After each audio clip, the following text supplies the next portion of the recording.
Maqaa Abbaa, kan Ilmaa, kan Hafuura Qulqulluu, Waaqa tokkotti hin amannameen. Kabajamtoota hordoftoota chaanaalii yuutuubii Daandii Fayyinaa akkam jirtu? Maqaa Waaqa keenya, Fayyisaa keenya, Uumaa keenya, Qoricha keenya Yesuus Kiristoos inni nu jiraachise maqaansaa kan kabajameef kun ol jedhee nuuf haa ta'u. Maqaa isaa dhufnee maqaa haadha keenya qulqulleetti dubaroo Maariyaam kennaa guyyaa jimaataa waadaa fannoo jalaa kan taate karaa qulqulluu Yohaannisiif kiristaana hundaa kan kennamte maqaan ishee kan kabajameef kan ol jedhee nuuf haa ta'u. Qulqulloonni, toloonni, wareegamtoonnii fi ergamoonni Waaqayyoo akka kennaa fi aangoo Waaqayyoo isaaniif kenne maqaa isaanii kan kabajameef kan ol jedhee nuuf haa ta'u. Kutaa tokkoffaa waa'ee amantaan maali jedhu waliin ilaalleerraa. Har'a immoo tokko tuqaa lama amantaa kiristaanaa waliin ilaallaa jechuudha. Amantaan kan eegalee sirna uumamaa wajjini. Uumamtoonni amantaa qabanis immoo namaa fi ergamootadha. Jalqaba irratti kan ergamootaa waliin haa ilaallu. Ergamoonni Waaqayyo jalqaba ergamoota eega uume jalaa dhokate. Eega jalaa dhokate immoo hangafa ergamootaa kan ture Saaxinaa'el gubbaa irratti waan uumeef yeroo obbaranii uumamanii ka'anii asii gadi ilaaluudhaan anatu isin uume, ana waaqni keessan naaf sagadaa jedhee yeroo inni itti himetti ergamoonni kanneen akka qulqulluu Mikaa'el, qulqulluu Gabri'eel amma waaqni keenya ni uume nutti mul'atutti bakkuma jirru cimnee haa dhaabbannu jechuudhaan amantii dhugaa hundee jalqabaa nuuf ta'uudhaan har'asii yeroo namoonni amantiin kana sirriidha yeroo nuun jedhanii bakka jirrutti cimnee haa dhaabbannu akka jennuuf nu barsiisa jechuudha. Jalqabuma amantaan ergamootaa haa ta'u malee booda immoo dhala namaaf kenname. Jalqaba kan ergamootaa yoo ta'uyyuu lammatarra immoo dhala namaaf kenname. Amantaan dhala namaaf kenname kunis tokkodha.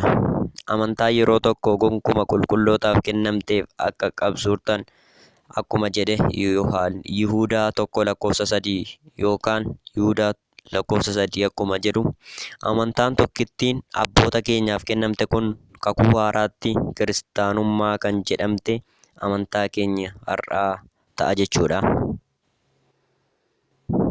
Amantaa kanas jalqaba irraa kaasee akkas sirriitti nuuf galuuf baroota sadiitti qoodnee haa ilaallu. Isaanis bara seera laphee, bara seera oriitii fi bara seera wangeelaa. Maalummaa baroota kanaa bal'inaan seenaa abbootiif seenaa mana kiristaanaa keessatti kan argannu ta'us asitti amantaa waliin kanneen wal qabatan wantoota muraasa kaasna jechuudha. Bara seera lapheetti. Barri kun Addaam abbaan keenya irraa kaasee hanga bara Museetti kan turedha. Yeroo kana yeroo itti abbootiin osoo seerri kenname hin jiraatiin seera laphee qofaan qajeelfamuun Waaqayyoon waaqessaa turanidha.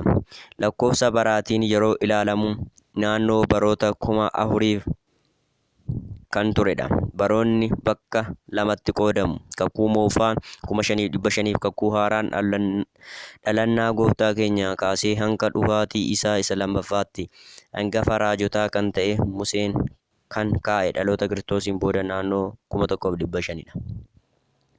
Abboonni yeroo kana turan muraasni isaanii kan akka Addaam, Abeel, Seet, Enook, Nohi, Abrahaam, Loox, Yisaaq, Yaaqoob, Yoosef fi kan kana fakkaatan caqasamuu ni danda'ama jechuudha.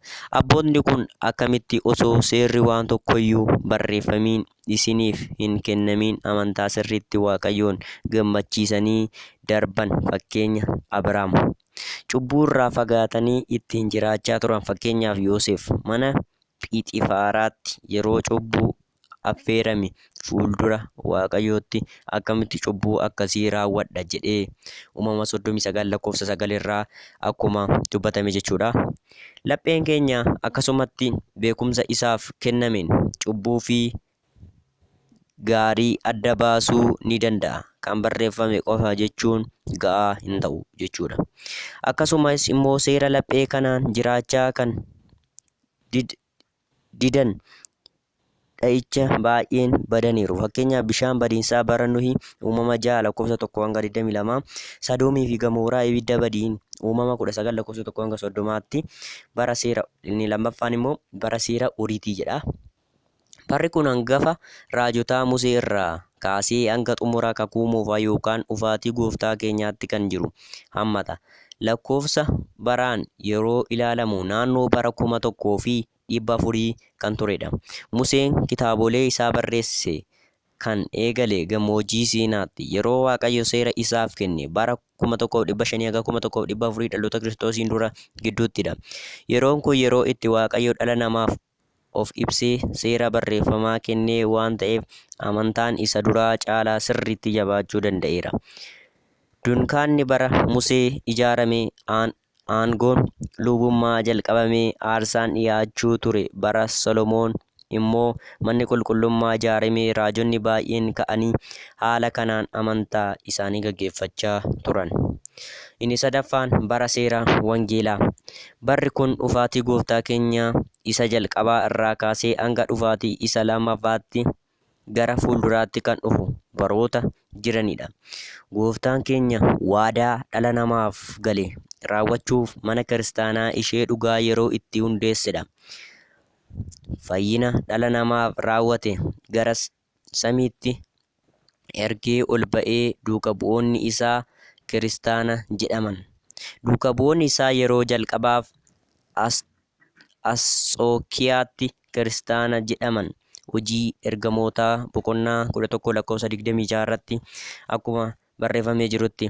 Asirratti kiristaanummaan amantii haaraa duuka bu'oonni hundeessan osoo hin taane kanuma duraan jirutu fayyina gooftaan keenya nuuf raawwate cimee duuka bu'oota boodas abbootiin walirraa fuudhan har'a nu biraan geessisuu danda'aniiru malee amantiin amma yeroo ammaa akka saamunaa fi shukkaaraatti oomishame amantii sirriidha jettanii wulwuliin jedhiina.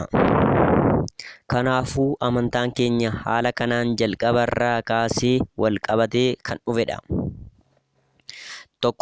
1:2 Ortodoksii Tawaahidoo kan jedhu kutaa sadaffaa isaa itti waliin itti deebinaa. Amma kutaa lammaffaa qopheessee isiniif dhiyeessutti nagaadhaan turaa. Jalqabsiisee kan nu xumursiise maqaa Waaqa keenyaa kan kabajameef kan ol jejjedhe nuuf yaatu. Immoo hin irraanfatina like, subscribe, share, commentii barreessuudhaan wanta dogoggorree fi wanta itti dabaluu qabnu wanta irraa hir'isuu immoo qabnu nuuf barreessaa isiniin jenna.